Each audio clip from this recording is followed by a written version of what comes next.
मादापुर नाम के गांव में शारदा प्रसाद नाम के पति पत्नी रहते थे। शारदा प्रसाद दोनों दिल के बहुत अच्छे थे।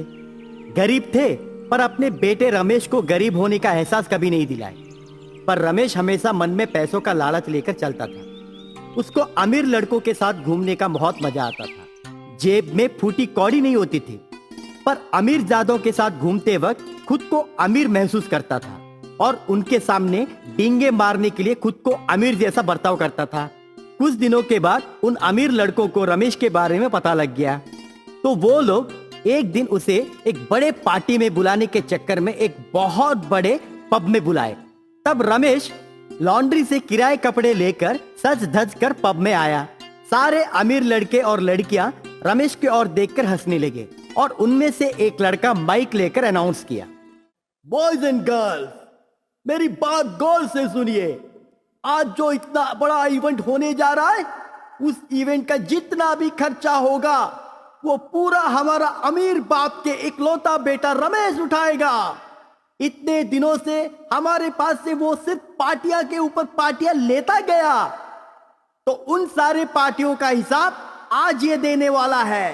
Let's a big applause to my icon friend Ramesh. उस लड़के के अनाउंसमेंट सुनने के बाद वहां पर मौजूद सभी लोग तालियां बजाने लगे। सभी लोग तालियां बजाते हुए रमेश रमेश कहकर पुकारने लगे। रमेश का चेहरा फीका पड़ गया। उसको अब करना क्या है पता नहीं चला। वो पसीना पसीना हो गया। वहां पर मौजूद सभी लड़के लड़कियों के बीच खुद को छोटा महसूस करने लगा। रमेश की हालत रोने जैसी हो गई। उसको अब एक ही बात सूझी। वो तय कर लिया कि सबके सामने घुटने टेक के सच्चाई का बयां करेगा और माफी मांगेगा। उसने उस लड़के के हाथ से माइक लिया और घुटनों के ऊपर बैठकर माइक में कहा, आप मुझे जिस तरह सोचते हैं मैं वैसा नहीं हूं। मैं कोई मल्टी मिलियनर या बिलियनर नहीं हूं। मैं बिल्कुल साधारण घर से बिलोंग करता हूं। मेरे माँ बाप बहुत ही गरीब हैं, पर उन्होंने कभी मुझे गरीब होने का एहसास नहीं दिलाया। इसलिए मैं आप अमीर लोगों के साथ घूमने फिरने लगा, आप लोगों के जैसा बर्ताव करने लगा, आप लोगों के जैसा जीवन बिताने की कोशिश किया। आप लोगों को उल्लू बनाकर आज तक मैं आप लोगों से लूटता रहा। इतने बड़े इवेंट में एक बियर पीने की औकात भी मेरी नहीं है। पूरे इवेंट का खर्चा कहां से उठा पाऊंगा? मुझे माफ कर दीजिए। मैं आप लोगों के सामने हाथ जोड़कर माफी मांगता हूँ। आप माफ कर देंगे तो मैं चुपचाप यहाँ से निकल जाऊंगा। उसकी बात सुनकर उन लड़कों में से एक लड़का आकर घुटने पर बैठा हुआ रमेश को लात मारा। रमेश नीचे गिर गया और वो लड़का रमेश से, क्यों बे गली के गंदी नाली के कीड़े, तेरी इतनी हिम्मत कि तू हम लोगों के साथ दोस्ती कर बैठा। तू हमारी जूती साफ करने का भी लायक नहीं है और हमारे साथ बैठकर खाया पिया और रंगरलियां मनाया। तुझे तो इसकी सजा जरूर मिलेगा बेटा। All guys come here. ये चीटर आज हमारे सबके जूते चाटेगा और हम सबके हाथों से मार खाकर यहाँ से जाएगा। रमेश अपना सर झुकाते हुए सब लड़कों और लड़कियों की जूते चाटने लगा और बाद में सबके हाथों से मार खाया और उसे बाउंसर के हाथों पब से बाहर फेंक दिया गया। रमेश वो बदनामी सह नहीं पाया और वो रोते हुए घर वापस आया। माँ बाप को पता चल गया कि ऐसा ही चलता रहेगा तो एक दिन बेटा हाथ से निकल जाएगा। माँ बाप तुरंत रमेश की शादी एक निहायती गरीब लड़की अनामिका से करवा देते हैं। रमेश को अनामिका बिल्कुल पसंद नहीं आती। शादी होने के बाद भी वो उसके पास नहीं जाता है। उसके मन में अब बदले की आग लगी होती है। वो किसी भी कीमत पर उन सब अमीर लड़कों के बीच सर उठाकर जीना चाहता है और उनकी बेइज्जती करने का मनसा रखता है। बेचारी अनामिका रमेश से बहुत प्यार करती है। अनामिका की वो हालत देखकर शारदा तरस खाती है और अपने बेटे से जाकर बात करती है। बेटा रमेश, क्या कमी है अनामिका में? वह दिखने के लिए बहुत सुंदर है, सुशील भी है, ऊपर से तुमसे बहुत प्यार भी करती है। बेचारी तुम्हारे लिए दिन रात तड़प रही है। वो तुम्हारा प्यार पाने के लिए तड़प रही है और तुम हो उसे घास तक नहीं डालते हो। बेटा, औरत को रुलाना बहुत बुरी बात है। वो भगवान भी तुम्हें माफ नहीं करेगा। मेरी बात मानो बेटा, सुधर जाओ और अनामिका को अपना लो। क्या मैंने आपसे कहा था मुझे शादी करवा दो? मैंने तो कभी ये नहीं कहा गरीब लड़की से शादी करा दो। मैं एक डिप्रेशन मूड में था और आप लोग जबरन मेरी शादी उस मनहूस औरत के साथ करवा दिए। वो मेरी लायक कभी नहीं बन सकती। अगर आप बहू मानते हैं तो उसे मानिए, पर मैं उसे कभी बीवी का दर्जा नहीं दूंगा। अगर ऐसे ही जिद करेंगे तो ये घर छोड़कर निकल जाऊंगा। इतना कहकर रमेश वहां से निकल गया। ये सब देखकर शारदा की आंखों में आंसू आ गए और वो समझाने के चक्कर में जाकर अनामिका से, बहू तुम उसकी बात का बुरा मत मानो। वो थोड़ा गुस्से ले पर दिल का बहुत अच्छा है। थोड़ा मनमानी करता है पर जल्द ही सुधर जाएगा।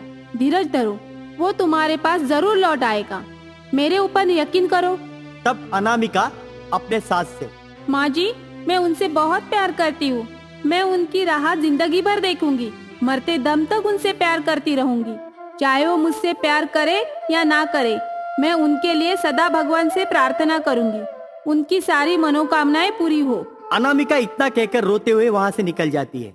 रमेश जोशना नाम की एक अमीर लड़की को पटा लेता है। जोशना का बाप बहुत बड़ा बिजनेसमैन है।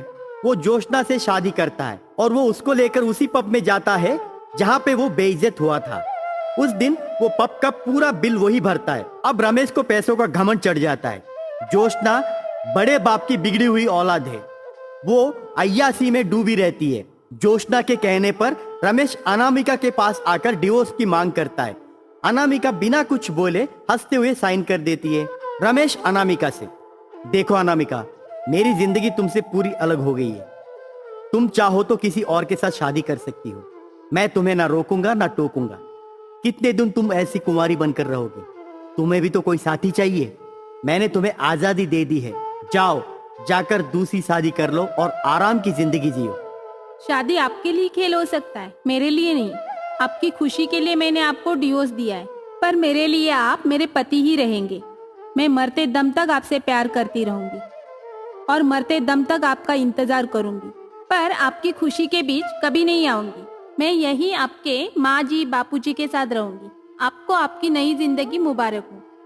अनामिका की बात सुनकर रमेश हंसते हुए निकल गया। दिन बीतते गए। जोशना का बर्ताव दिन ब दिन बिगड़ता जा रहा था।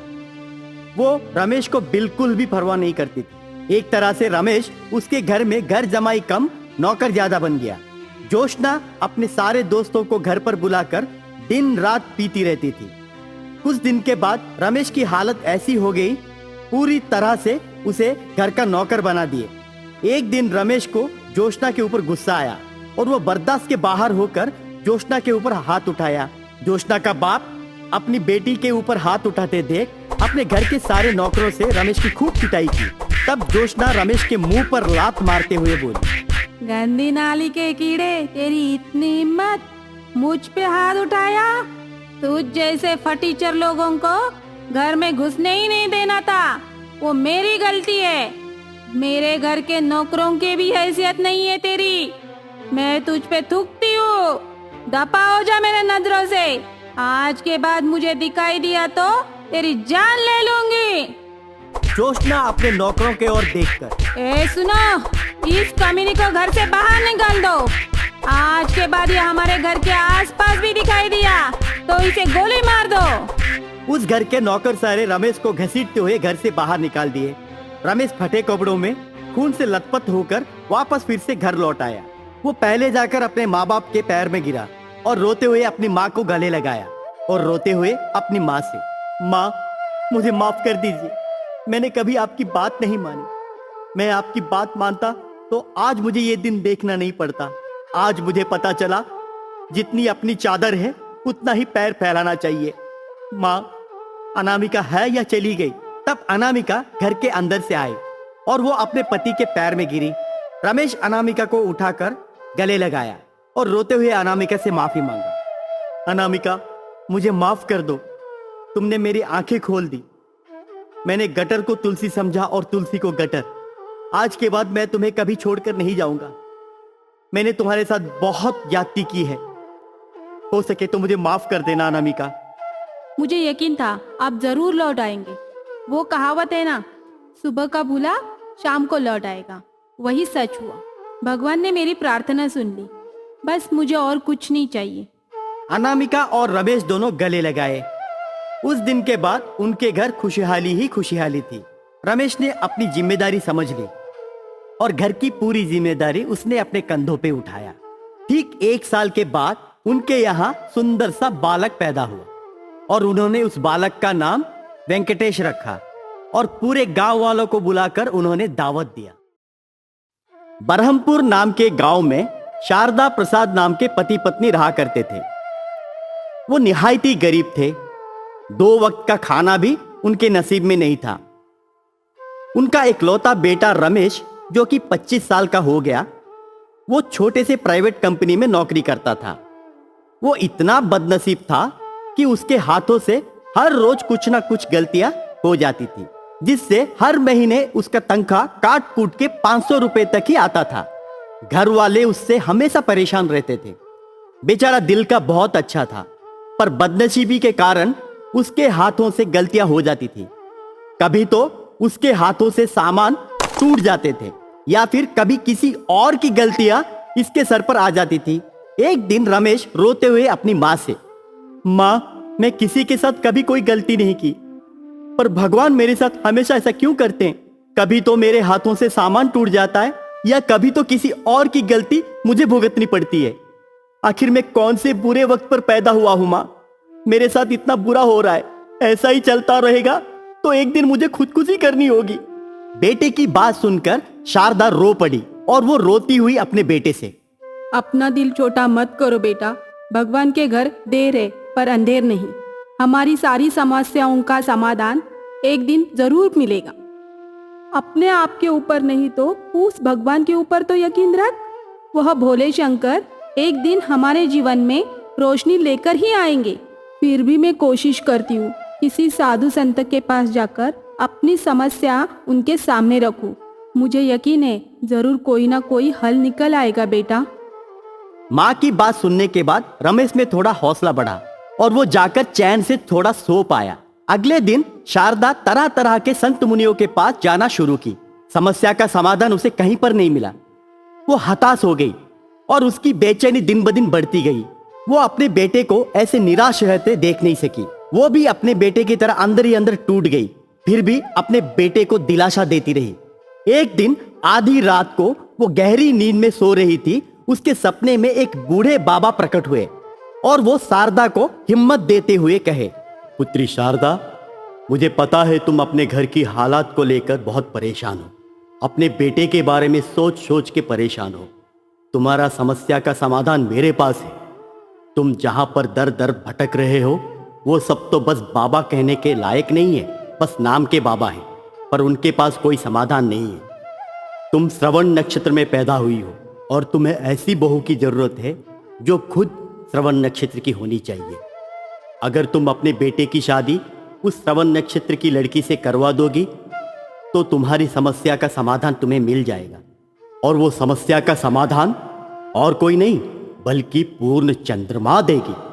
मैं सिर्फ तुम्हें इशारे में बता सकता हूं, पर समस्या कैसे दूर होगा वो सिर्फ तुम्हें ढूंढना होगा। पहले जाकर कल से तुम श्रवण नक्षत्र की बहू ढूंढना शुरू करो, बाद में सब कुछ ठीक हो जाएगा बेटी। तथास्तु। शारदा तुरंत पसीना पसीना होकर नींद से जाग गई और वो चारों ओर देखी तो कोई नहीं था, लेकिन उसका मन कह रहा था कि जो कोई भी उसके सपने में आए वो स्वयं भगवान ही होंगे। उस साक्षात बाबा की बातों को यकीन करके उसने मन में ठान ली कि वो कल से श्रवण नक्षत्र वाली बहू ढूंढेगी। अपने बेटे के लिए वो दर दर बहू ढूंढने के लिए हर चौखट पर दस्तक दी। कोई तो उनकी आर्थिक अवस्था का मजाक उड़ाए, या फिर कोई निहायत गरीब होने के बावजूद श्रवण नक्षत्र ना होने के कारण शारदा मना कर दी। शारदा इसमें भी हार मान गई। ऐसे ही एक दिन वो घर के बाहर आंगन में दीर्घ सोच में बैठी थी। तब अचानक उसके घर के सामने सब्जी बेचने वाली एक लड़की आई। लड़की बहुत सुंदर थी। उसकी सुंदरता देखकर शारदा मंत्रमुग्ध हो गई।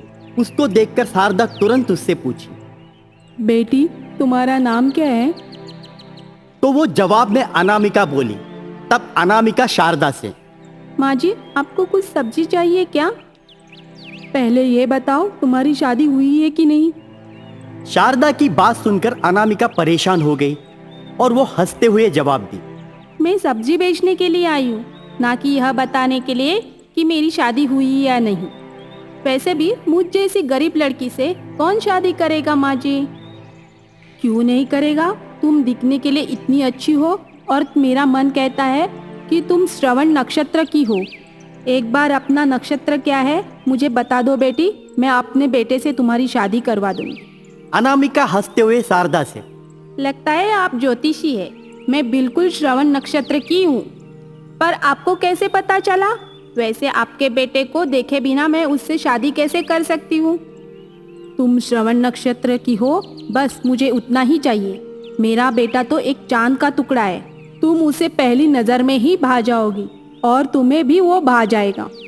बातों ही बातों में रमेश वहां पर आ जाता है और रमेश अनामिका को देखकर पागल हो जाता है और अनामिका को भी रमेश अच्छा लगता है। कुछ ही दिनों में दोनों की शादी चुपचाप मंदिर में हो जाती है।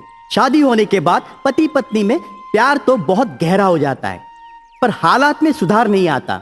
बाबा के कहे मुताबिक पूर्ण चंद्रमा की रात आई। पूर्ण चंद्रमा की आधी रात में सास और बहू दोनों के आधे बाल सोने में पलट जाते हैं। आधी रात होने के कारण दोनों सास बहू गहरी नींद में होते हैं और वो अपने उस सोने के बाल को परख नहीं पाते। शारदा को सुबह जागने की आदत है। सूरज उगने से पहले ही उनके सोने के बाल साधारण बाल में पलट जाते हैं। वो बाल बनाने के लिए आईने के सामने जाती है, पर उसके बाल साधारण बाल की तरह होते। मन में तरह तरह के सवाल उठते हैं। बाबा के कहे मुताबिक उसने तो श्रवण नक्षत्र की लड़की से अपनी बेटी की शादी करवाई, पर फिर भी आर्थिक अवस्था में कोई सुधार नहीं आया। आखिर बाबा की कही हुई बात सच है या झूठ, वो उस दुविधा में पड़ गई। शारदा अपनी बहू अनामिका से घटी सारी बातें बताती है। अनामिका जोर जोर से हंसते हुए अपनी सास से, मेरी भोली सासू माँ, आप कौन से जमाने में जी रही हो? आज तक कौन से बाबा की बात सच हुई है जो आज होने वाला है? वो भी आपके सपने में आई हुई बात सच मानकर चल दिए। अपनी किस्मत में जो है वही होने वाला है। हम साथ मिलकर मेहनत करेंगे, एक दिन हम अपनी किस्मत को बदल सकते हैं। मैं इन सारी बातों पर यकीन नहीं करती। बेटी, अगर ये बात झूठ है तो मैं तुम्हें देखते ही तुम श्रवण नक्षत्र की ही हो ये कैसे जान पाई? तुम्हें देखते ही मेरा मन कहे उठा कि तुम श्रवण नक्षत्र की ही हो। अगर यह सच हो सकता है तो ये क्यों नहीं हो सकता सच? जरा सोचो बेटी, मेरी बात का यकीन करो और इस पूर्ण चंद्रमा की रात को हम दोनों बिना सोए जागेंगे। एक तरह से हम जागरण करेंगे और अपनी किस्मत हम खुद आजमाएंगे। शारदा की बात सुनकर अनामिका भी थोड़ा सोचने लगी और वो शारदा की बात को मानते हुए कही, ठीक है माँ जी, इस बार हम पूर्ण चंद्रमा की रात को बिना सोए जागेंगे। अगर आपकी बात सच निकली तो हमारी किस्मत सच में पलट जाएगी।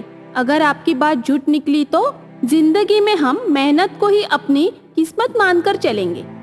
ये बात उन दोनों के सिवाय घर में किसी और को पता नहीं था। दोनों पूर्ण चंद्रमा की रात के इंतजार में थे। पूर्ण चंद्रमा की रात आई। दोनों उस रात बिना सोए जागरण करने लगे। ठीक रात के 12 बजने से पहले आकाश में काले बादल छा गए और सुबह के 5 बजे तक तेज बारिश हुई और उनको कोई चमत्कार नजर नहीं आया। शारदा को फिर भी उम्मीद थी, लेकिन अनामिका की उम्मीद पूरी तरह से टूट गई। वो अब अपनी सास से, छोड़िए माँ जी, यह जादुई वादुई बातें मेरे पल्ले नहीं पड़ती। फिर भी आपकी बात को नकार नहीं सकती। एक मौका आपको दी, अब तो मैं आपकी बातों पर भरोसा नहीं करूँ। पर बेटी, हमें मौका कहाँ पर मिला? काले बादल तो छा गए थे। बारिश की वजह से पूर्ण चंद्रमा की आधी रात तो हम देख ही नहीं सके। एक आखिरी मौका मुझे दो। इस बार अगर पूर्ण चंद्रमा की रात कुछ भी अद्भुत नहीं हुआ तो मैं फिर जिंदगी में ये बात का तुम्हारे सामने जिक्र भी नहीं करूँ। अनामिका इस बार अपनी सास की बात मानकर उस पूर्ण चंद्रमा की रात की इंतजार में थी। पूर्ण चंद्रमा की रात आई और वो दोनों फिर से उस रात जागरण करने लगे, पर इस बार आकाश ने धोखा नहीं दिया। पूर्ण चंद्रमा आधी रात को चमक रहा था। ठीक रात के 12 बजते ही सास बहू दोनों के बाल सुनहरे सोने में पलट गए। अचानक अनामिका की नजर आईने के ऊपर गिरी। आईने में खुद को देखकर वो चौंक गई। सास बहू दोनों उन सुनहरे बाल को कैंची से काटकर अगले दिन मार्केट में बेचने लगे। कुछ ही महीनों में शारदा और अनामिका के वजह से उनका छोटा सा घर बंगले में पलट गया और वो देखते ही देखते करोड़पति बन गए। वो करोड़पति बन गए, लेकिन उनके चाल चलन में कोई बदलाव नहीं आया। वो अपने पैसों में से आधा पैसा गरीब लोगों में बांटने लगे। 1 साल के बाद रमेश और अनामिका को एक लड़की पैदा हुई। और पूरा परिवार हंसी खुशी रहने लगे।